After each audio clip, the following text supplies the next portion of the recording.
زنها را میبینیم با حجاب و با نقاب میگردند. مردها را میبینیم که ریش‌های سنتی دارند و این آزاد است در اروپا. چگونه دین مبین اسلام تا امروز چنین ناب باقی مانده است؟ اول اینکه این دین الله سبحانه و تعالی است. الله سبحانه و تعالی این دین را محافظت میکند. یعنی آنهایی که میگویند که قرآن کهنه شده است و دین اسلام کهنه شده است و تغییر یافته است، به آنها چگونه جواب گفته میتونیم؟ درست جواب گفته میتونیم؟ قرآن هیچگاه کهنه نمیشد. الله سبحانه و تعالی این قرآن را با نظرداشتی آخری زمان نازل کرده است. تا آخری زمان قرآن هر روز آدمی که علم دارد، خواه علم دین خواه علم دنیا، وقتی که با قرآن نظر میکنه با نظر انصاف میبیند که این قرآن برای همین روز نازل شده است.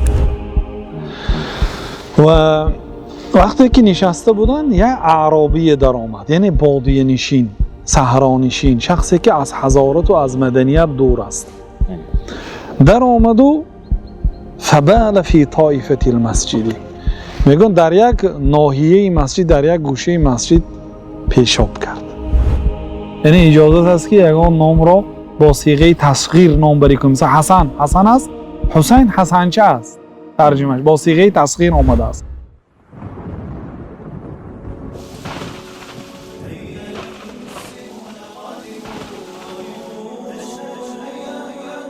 به نام الله بخشاینده مهربان. السلام علیکم و رحمت الله و برکاته. تماشاگران عزیز، امروز ما در طبیعت تصمیم گرفتیم با یکی از طالب علمان با دامولا سهراب عادلیان درباره مقدسات دین اسلام صحبت داشته باشیم و شما را خوش آمدید میگم. سر اول سلام علیکم. میگفتید که در امروزها در اروپا ما میبینیم که مردم آزاد دینی خودشان را عبادت میکنند. زنها را میبینیم با حجاب و با نقاب میگردند. مردها را میبینیم که ریش‌های سنتی دارند و این آزاد است در اروپا. چگونه دین مبین اسلام تا امروز چنین ناب باقی مانده است؟ بسم الله الرحمن الرحیم. الحمد لله و الصلاة و السلام علی رسول الله و علی آله و اصحابه و من والاه. اما بعد، اول اینکه این دین الله سبحانه و تعالی است. الله سبحانه و تعالی این دین را محافظت میکند. در قرآن کریم میگوید انا نحن نزلنا الذکر و انا له لحافظون. ما این قرآن را نازل کردیم و ما این قرآن را محافظت میکنیم. یعنی از تغییریابی محافظت میکند و اینچنین از دشمنان اسلام هم محافظت میکند. یعنی آنهایی که میگویند که قرآن کهنه شده است و دین اسلام کهنه شده است و تغییر یافته است، به آنها چگونه جواب گفته میتونیم؟ درست جواب گفته میتونیم؟ قرآن هیچگاه کهنه نمیشد. الله سبحانه و تعالی این قرآن را با نظرداشتی آخری زمان نازل کرده است. تا آخری زمان قرآن هر روز آدمی که علم دارد، خواه علم دین خواه علم دنیا، وقتی که با قرآن نظر میکنه با نظر انصاف میبیند که این قرآن برای همین روز نازل شده است. و الله تعالی این دین را محافظت میکند و این دین از ابتدا دشمن داشت. از روزی که پیامبر صلی الله علیه و سلم دعوت کردند، آغاز دعوت کردند، به دعوت شروع کردند، دشمن داشت و این دشمنی به این دین مقدس اسلام تا روز قیامت باقی میماند. الله تعالی میگوید یریدون لیطفئوا نور الله بافواههم والله متم نوره ولو کره الکافرون. دشمنان اسلام میخواهند نور الله تعالی را با پوف خاموش کنند. الله تعالی قرآن را، دین را نور نامید و دشمنان اسلام را به مانند یک پوف برابر کرد. بنابراین حافظ ابن کثیر رحمت الله علیه در تفسیر این آیات گفتند که مثال دین مقدس اسلام مثل آفتاب است و مثال دشمنان اسلام که برای محو اسلام کوشش میکنند به مانند شخصیت های هستند که با پوف میخواهند آفتاب را خاموش کنند. کی شود دریا ز پوزی سگ نجیس کی شود خورشید از پوف منتمیس. یعنی هیچگاه آفتاب رو نمی شود با پوف خاموش کرده شود و دین مقدس اسلام از آفتاب هم بزرگ است و این با وعده پروردگار محفوظ است تا روز قیامت و این دین الله تعالی است. الله تعالی حمایه میکنه و کسی که دشمنی کند با نص قرآن اونها مغلوب هستند و کسی که خواهد که تجربه کند. و اونهایی که مثلا میگویند که هر کسی که از شریعت اسلام گپ میزند، هر کسی که از قرآن و از سنت رسول الله صلی الله علیه و سلم گپ میزند و بعضی از آنها مثلا ریشه های دراز دارند و آنهایی که با واسطه وسایط اخباری عامه نگاه میکنند میگویند که ببینید که یک لباس بی‌زیب دارند، ببینید که یک اشخاص قدیمی هستند و چگونه ما با آنها باور کنیم. نظر شما چی است و شما چی میگویید به این گونه انسان هایی که فکرشان درباره مردمی که دین اسلام را راه اندازی میکنند این گونه فکرها میکنند؟ یعنی اگر با نظری با چشم درست اگر نگاه کنند بهتر این که به دین مقدس اسلام نظر کنند. دین مقدس اسلام دین حضارت است، دینی که جانبدار مدنیت هست و هیچگاه شریعت مثلا افلاسی یا حتی پیامبر صلی الله علیه وسلم من کان عنده شعر فلیکرمه، کسی که اگر موی داشته باشد یعنی ریش داشته اکرام کند، گفتم ریش خود را احترام کند یعنی شانه کند. این چیزها شریعت اهمیت داده است. لیکن یکی اگر یگان مسلمان اهمیت نداده باشد، یکی لباس بیزه پوشیده باشد، حالا حضرت عمر رضی الله عنه اگر به خاطر نمیاد درویش دیدن لباس های کهنه بدر، میانها خم، در دست عصا خودش یه درویش گرفته است. بعد تو کی هستی؟ مسلمان هستی؟ گفت آره. گفتم 5 دره زنید که آبروی اسلام ریزانید است. دین مقدس اسلام یک مرد سوال داد که یا رسول الله انسان میخواهد که لباسش زیبا باشد، مویش زیبا باشد، پای افضالش زیبا باشد. پیامبر صلی الله علیه و سلم میگه ان الله جمیل یحب الجمال، الله تعالی زیبا هست، زیبایی را دوست می‌دارد و این به کبر و کلانیگری نمی‌دراید. گفتن یعنی دین مقدس اسلام تازگی، آزادگی، زیبایی، مدنیت را میپذیرد. و باز چی سبب شده است که تا امروز دین چنین تازه باقی مانده است؟ یکی از سبب‌های مهم این خلق زیبای جناب رسول الله صلی الله علیه و سلم بود که مردم روی به این دین مقدس اسلام آوردند. یعنی رفتاری رسول الله صلی الله علیه و سلم. بله، و معاملهشون با مردم هم اساساً خدمتی که به این دین مقدس اسلام کی خدمت کرد؟ جناب رسول الله صلی الله علیه و سلم خدمت کردند. بعد جناب رسول الله صلی الله علیه و سلم صحابگان پیامبر صلی الله علیه و سلم دین مقدس اسلام تا آخرین وفات صحابه ها به تمام مغرب و مشرق پهن شد. آنها خدمت بی‌نهایت بزرگ کردند و آنها خلق پیامبر صلی الله علیه و سلم یکی از سبب‌های بود که در گرد خورد مردم را جمع کردن. الله تعالی بعضی همین رفتار نیک رسول الله صلی الله علیه و سلم را با مثال میگفته. بله، الله تعالی در سوره آل عمران که فبما رحمت من الله لنت لهم ولو كنت فظا غلیظ القلب لانفضوا من حولك، بر رحمت الله تعالی، مهربانی الله تعالی بود که تو ای پیامبر صلی الله علیه و به مردم مهربانی کردی، ملایمی کردی، خوشفعلی کردی، تندگو میشدی و اگر سخنهای تو درشت میشد تو بد معامله میشدی لانفضوا من حولك، مردم از اطراف تو میگریختند. روزه خیلی که در صحیح بخاری و مسلم ثابت شده است جناب رسول الله صلی الله علیه و سلم با صحابگان در مسجد نشسته بودند. پیامبر صلی الله علیه و آنها تعلیم میدادن، خوشا به حالشان، در مسجد علم میگرفتن، علم میدادن. یعنی مسجد فقط برای نماز نیست. بله. مسجد بسیار وظیفه ها را اجرا میکند، حتی تعلیم هم یک جزئی از وظیفه ها است. مسجد بسیار وظیفه ها رو در دوش داره. بنابراین پیامبر صلی الله علیه و آله وقتی که به مدینه اومدن اولین کاری که کردن مسجد بنیاد کردن. مسجد فقط به یک جانب عبادات نیست. و وقتی که نشسته بودن یک اعرابی در آمد، یعنی بادیه نشین، صحرا نشین، شخصی که از حضارت و از مدنیت دور است، در آمد و فبال فی طایفه المسجدی، میگن در یک ناحیه مسجد، در یک گوشه مسجد پیشاب کرد. بیچاره که مقصد از حضارت و از مدنیت دور است، نمیدونه در نظر او وقتی که از کوچه در آمد یک جایی پناهگاه یافت. ولی اون وقت مسجد ها مثل امروزه مسجد نبود و مسجد ها هم گلیم و قالین نداشت. در آمد پیشاب کرد که فزجره الناس، تمام صحابه ها از جا خیستند با تمام غضب به سویش شتاب داشتن که پیامبر صلی الله علیه و آله آنها را نهی کردند. فنهاهم النبی صلی الله علیه و سلم، پیامبر صلی الله علیه و آله آنها را آرام کردند، گفتند دعوه، گذارید او را به حالش. برای اون که او الکی پیشاب خود را شروع کرده بود.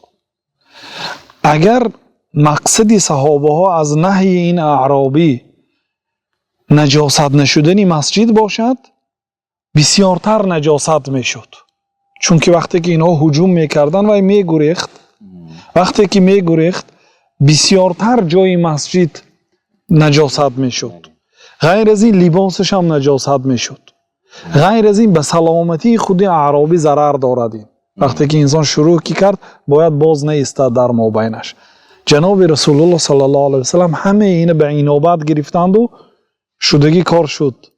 گفتند ایستید. وقتی که به پایان رسید، پیامبر صلی الله علیه و سلم گفتند که به بالای پیشابش یک سطل آب ریزید. اگر این پیشاب مثلا این سطح خاک باشد، اگر همین قدر مثلا پیشاب شده باشد، وقتی که 10 لیتر آب میریزید و پاک میکند. بله. یک سطل از بالاش آب ریزید گفتن. بعد اعرابی رو به نزدشان فریاد کردن، گفتن که این مسجد است برای ذکر الله تعالی، برای قرائت قرآن، برای عبادت. برای این کارهای افلاس مسجد سزاوار نیست، جای این خیلی نیست. این اعرابی از جهت نادانی این کار را کرد، نه از جهت تحقیر مسجد. اگر کسی از روی تحقیر مسجد اگر توف کندم کافر میشد به مسجد، بگذار توف هم نکند، مسجد بد بیند کافر میشد. بد دیدن مسجد این کفر است. لیکن این پیشابی که اعرابی کرد از روی نادانی، از روی جهل بود. بنابراین پیامبر صلی الله علیه و آله برای او تعلیم دادن. وقتی که این معامله را اعرابی از پیامبر صلی الله علیه و سلم مشاهده کرد، در حق پیامبر صلی الله علیه و سلم دعا کرد، گفت اللهم ارحمنی وارحم محمدا ولا ترحم معنا احدا. پروردگارا مرا رحم کن و محمد را رحم کن و همراهی ما دیگر هیچ کسی را رحم نکن. شما ببینید در یکمین لحظه که با پیامبر صلی الله علیه و سلم مثلا واخورد یا یک عملی پیامبر صلی الله علیه و سلم دید و پیامبر صلی الله علیه و سلم چگونه بها داد. خلاصه ای اگر اعرابی رو به همین حادثه اگر نگاه کنیم، پروردگار من و محمد رحم کن گفت. پیامبر صلی الله علیه و سلم دوست داشت الکی و دعا هم کرد ولا ترحم معنا احدا، همراهی ما دیگر کسی رو رحم نکن گفت.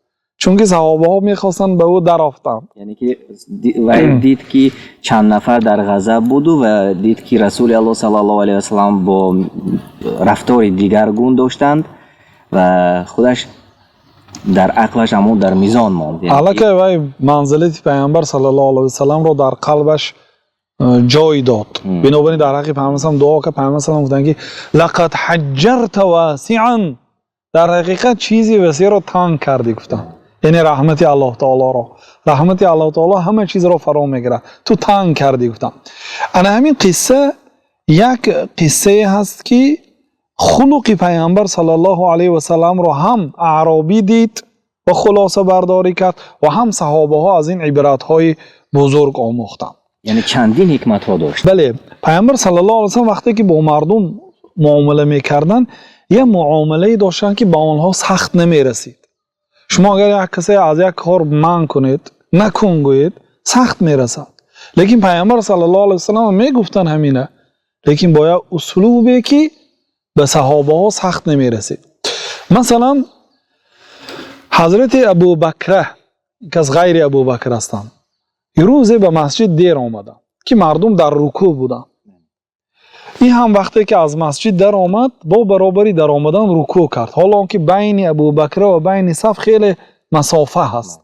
رکوع کرد و به باقی ماندهش راه گشته آمده به صف همراه شد. کمتر شتاب هم کرد. خواست که فرصت کند تا که نماز را به قطار رکوع را دریافت کند، برای آنکه کسی رکوع را دریافت کند رکعت را دریافت کرده است. وقتی که پیامبر صلی الله علیه و سلم سلام دادند، گفتند که کی همین رفتار را کرد؟ گفت که من یا رسول الله. نکن نگفتند و زادک الله حرصا فلا تعد. الله تعالی حریصی تو را به نماز زیاده گرداند. یعنی حریصی در معنای تشنگی تو را، محبتی تو را به نماز زیاده گرداند. یعنی پیامبر صلی الله علیه و سلم اول به صفات‌های نیکی او بها دادند که او صفتی چی دارد؟ او یعنی نگفتند که نکن این کارو، بلکه که الله تعالی حریصی تو را زیاده گرداند، فلا تعد، تو دیگر این کارات رو نکن. گفتم یعنی وقتی که به مسجد در آمدی آهسته بیا، به صف نزدیک شو، وقت هر کدام رکنی که باشد دریافت که کردی به امام اقتدا کن. آنی که از تو فوت شد قضایی میخوانی، یعنی تمام میکنی، بعد و آنی که قمرای امام دریافت کردی میخوانی. مقصد پیامبر صلی الله علیه و سلم نهی پیامبر صلی الله مقدمه داشت. یا خیلی که در مسند امام احمد آمده است، روز حضرت عمر را دیدند که در نزد حجر الاسود در اطراف خانه الله تعالی در کعبه مردم را ازدحام میکرد، تیله میکرد، اذیت میداد و این اذیت دادن حرام است و اینجا باید پیامبر صلی الله علیه و سلم انکار کنن این کار عمر را. تأخیر البیان عن وقت الحاجه لا یجوز، قاعده اصولی است. تأخیر کردن بیان از وقت حاجت جایز، پیامبر صلی باید در همین جا انکار کنند. لیکن در نظر مردم، در حضور مردم یک کس نهی منکر کردن، نصیحت کردن سخت‌تر میرسد و این نمیشود که در تنهایی بعداً گوید، چون که الان عمر مردم را اذیت داده است. گفتن که یا عمر انک رجل قوی، ای عمر تو یا مردی با قوت هستی. ثنا گفتند با عمر تا اینکه به عزت نفسش نرسد. فلا تزاحم الناس عند الحجر، مردم در نزد سنگ سیاه ازدحام نکن، غم نته، اذیت نته. فرصت که یافتی بی اذیت مردم، بدون اذیت مردم درو سنگ سیاه را بوسه کن و اگر نتونستی میتونی با دستت هم اشاره کنی و مردم را اذیت ندهی. در اینجا پیامبر صلی الله علیه و نهی کردن ولیکن یک مقدمه داشتن.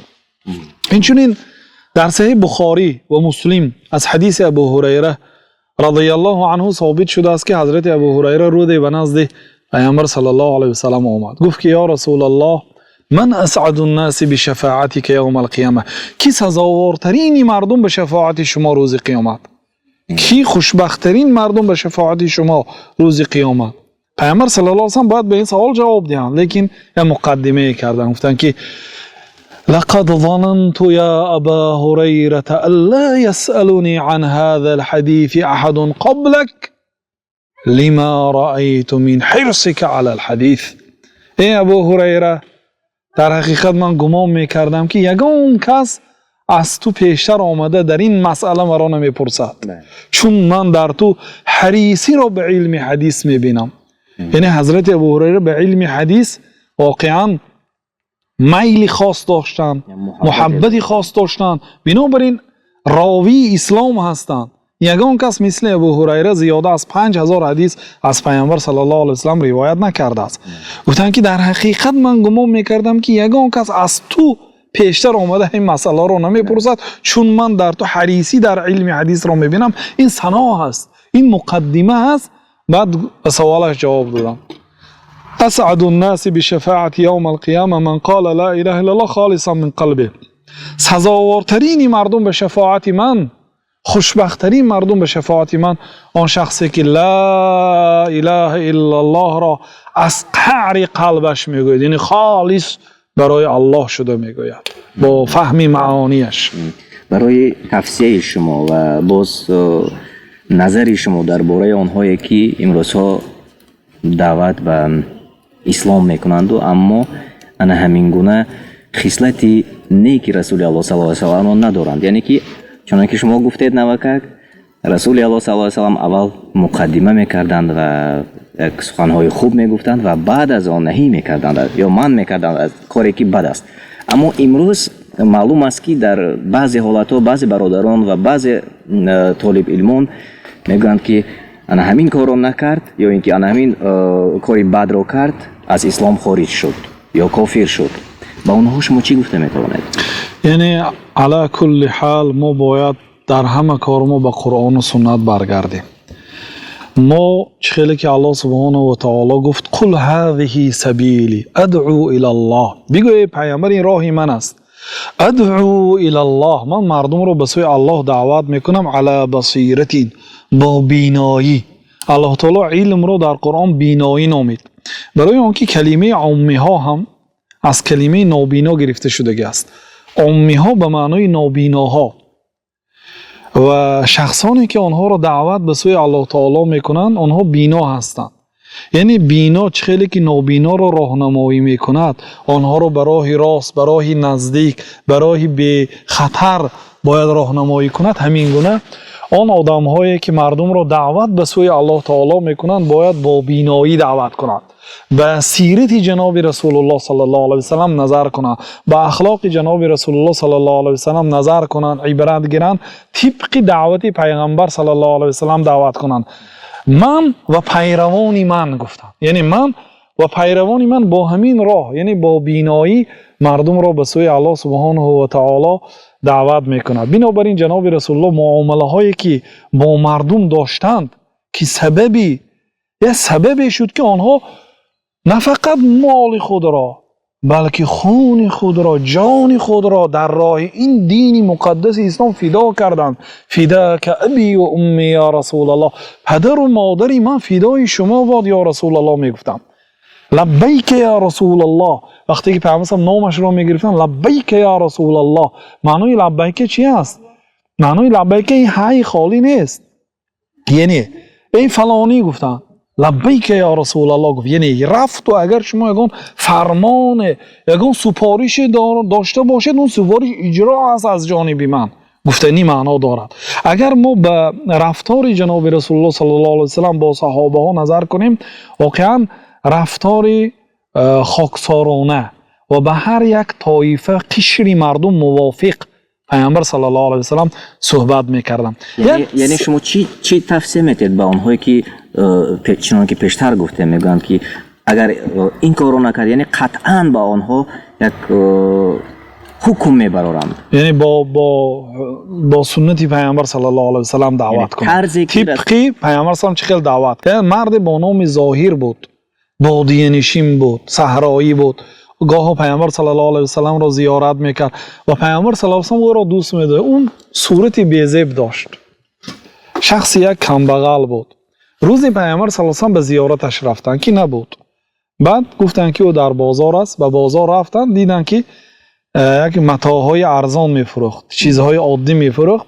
از قفایش آمدند و با آغوش گرفتن، چنان با آغوش گرفتن که او دیگر نمیتوانست به قفا نظر کنه. بعد گفتن که من یشتری العبد، من یشتری العبد، کی غلام میخرد، کی غلام میخرد. گفتم عبد در لغت عرب این بنده ترجمه میشد. بنده، ما بنده الله هستیم. بنده با غلام هم ترجمه میشه. زمان غلامداری بود، مردم در بازار غلام میفروختن. کی غلام میخرد، کی غلام میخرد. گفتن که غضب کرد، گفت که این کی مرا غلام گفته ساده است. و اگرچه بیزه بود، اگرچه مثلا کمبغل بود، اگرچه شخصی بود که مردم در نزد مردم آبروی اعتباری بلند نداشت، لیکن آزاد بود. گفت کی مرا غلام میگوید. تو با یک قهر و غضب نظر کرد که ناگاه رسول الله صلی الله علیه و سلم در قفایش، تخت پوشش با آغوش رسول الله صلی الله علیه و سلم چسبیدگی است. چه خوشبختی است. بعد با یک آهنگ شکسته گفت که اذن تجدنی کاسدا یا رسول الله، این طور باشد یا رسول الله مرا سودای کساد میابید. یعنی اگر در حقیقت من غلام شما باشم و شما مرا فروختنی باشید، مرا کسی نمیخرد. غلام ها نرخ و نواهاشون فرق میکرد. غلامی که مثلا هنر دارد، غلامی که خوشروح هست، مثلا غلامی که جوان است، و قیمت است. غلامی که مثلا صفتهای بد دارد، خبرکش است مثلا، تو نرخش پست است. یعنی در همون دوره، در همون زمان پست بود ولی همین فرق گونه. میکرد. بله. ایدن تجدونی کسیدن، من این خیلی باشد سودای کساد میابید یا رسول الله. گفتن که ولکنک عند الله غالب، لیکن تو در نزد الله تعالی قیمت هستی. در بعضی روایت تو در نزد الله تعالی کاسد نیستی، یعنی سودای تو کساد نیست، تو قدر داری در نزد الله تعالی. گفتن این سخنها دیگه از خاطرش نمی برآمد، او در قلبش محبت پیامبر صلی الله علیه و سلم جای گرفته بود. همین گونه دیگر صحابه، حتی صحابه‌های خردسال، شما ببینید یک روز پیامبر هم در صحیح بخاری آمده است طهارت میکردن که یک کودک با نام محمود ابن ربیع آمد، دستاش در مابینش، در میانش تماشا میکرد با ذوق طهارت پیامبر صلی الله علیه و سلم رو. پیامبر صلی الله علیه و سلم دیدن که این کودک تماشا دارد، به دهانشان آب گرفتند و بر روش پوف کردند. خرسند بود که رسول الله صلی الله علیه و سلم با همراهی من شوخی میکنه. پیامبر صلی الله علیه و سلم روانشناس بودند، شاید همین که رفتار اگر با یک کودک کنه ممکن به سنگ زند. برای اون پیامبر صلی الله علیه و سلم میدونستند که همین عملشان باعث محبتی همین فرزند کودک میشد. واقعا همین خیلی شد. و بعد اینکه مثلا کلانسال شد همچون فخر نقل میکرد: عقلت من النبی صلی الله علیه و سلم مجتا مجها فی وجهی و انا ابن 5 سنین. من در خاطر دارم اون آبی که پیامبر صلی الله علیه و سلم بر رویم پاشیدن و حال آنکه من 5 ساله بودم. امام بخاری در باب متى یصح سماع صغیر آوردن که اجازت است، درست است که کودک خردسال علم شنیده اش را روایت کند، یعنی از سنی چند سالگی، یعنی 5 سالگی را در اینجا راجع میکنه. یعنی ببینید پیامبر صلی الله علیه و سلم با این کودک چگونه رفتار کردند و این کودک وقتی که بزرگسال شد باعث فخرش بود که میگفت پیامبر صلی الله علیه و سلم بر روی من آب پاشیدند. و همین گونه انس رضی الله عنه میگه که من یک دادری داشتم از مادرش، ابو عمیر گفته که کنیه داشت. پیامبر صلی الله علیه و سلم از نزدش میگذشتند: ابو عمیر ما فعل النغیر؟ ابو عمیر گنجشکت کجا شد؟ قال مات یا رسول الله، مرد یا رسول الله میگه. و این حدیث در صحیح بخاری و مسلم است. چون که این گونه حدیث ها رو بعضی ها میخونند، میگویند که برای چی درباره گنجش، برای چی درباره قفس، این چی معنی دارد؟ سوال میکنند. بعضی ها حتی محدثان را تنقید میکردند که محدثا در کتاب‌های حدیث یک حدیث‌های میبیارند که یگان معنی ندارد، یگان فایده ندارد. میگفتن همین حدیث مثال میآوردن که پیامبر صلی الله علیه و آله از نزد یک کودک میگذشتند، میگفتن که ابو عمیر گنجشکت کجا شد؟ گفت مرد یا رسول الله. این چی معنی دارد؟ میگفتن. امام احمد رحمت الله علیه یک شب به خانه‌شون امام شافعی مهمان شدند. بعد امام احمد پیشتر به فرزنداشون بزرگی امام شافعی را نقل میکردند.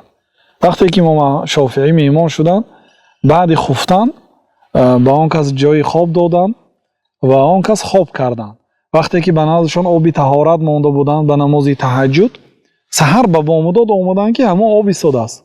یعنی تهجد نخواندند؟ نه تهجد خواندند و نه بامداد به نزد در نظر فرزنداشون بی‌طهارت رفتند. فرزنداشون که پدر این چی امام است که نه به تهجد خیست و نه بامداد خواند به طهارت. درباره امام شافعی به طهارت گویا که بامداد خواندند. بعد امام احمد پرسیدند که فرزندان همین گونه سوال کردند در حق شما، گفتند که من از حدیث ابو عمیر من فعلا نغیر گنجشک که چی شد؟ گفت مرد یا رسول الله. 70 مسئله برآوردم همین شب.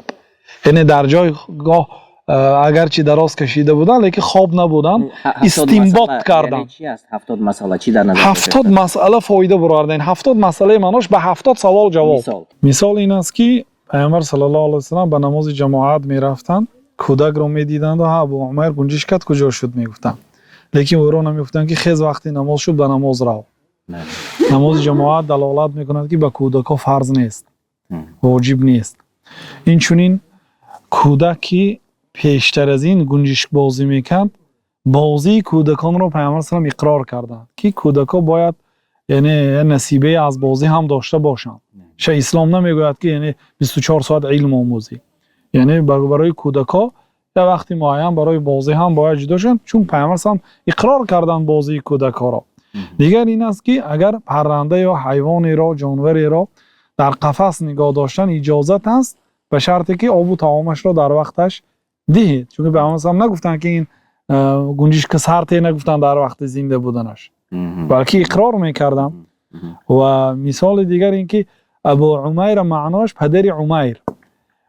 پدر عمیر حالی خودش کودک است، البته با کنیه نامگیری میکردن، یعنی دلالت به جایز بودن آن شخصی که حالا فرزند ندارد و البته کنیه گرفته است برای خودش یا برای او کنیه گذاشته‌اند.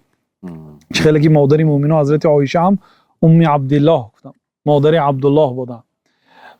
و غیر از این عمیر تصغیر اسم عمر است، یعنی عمرچه، یعنی اجازت است که یگان نام را با صیغه تصغیر نام بری کنیم. مثلا حسن، حسن است، حسین حسنچه است، ترجمهش با صیغه تصغیر آمده است، یعنی خرد کرده شده است. یعنی اجازت هست که نام ها را با صیغه تصغیر هم استفاده کرده شود. این یک مثال. یعنی این گونه امام شافعی شب خواب نرفتند و 70 مسئله برای یا حدیث 70 عادی. مسئله از یک حدیثی که بعضی ها میگوید که برای چی این گونه حدیث هایی که شاید معنی ندارد اما در بخاری است، اما این گونه یک موضوع وسیع بوده است و چقدر حکمت های داشته بوده است.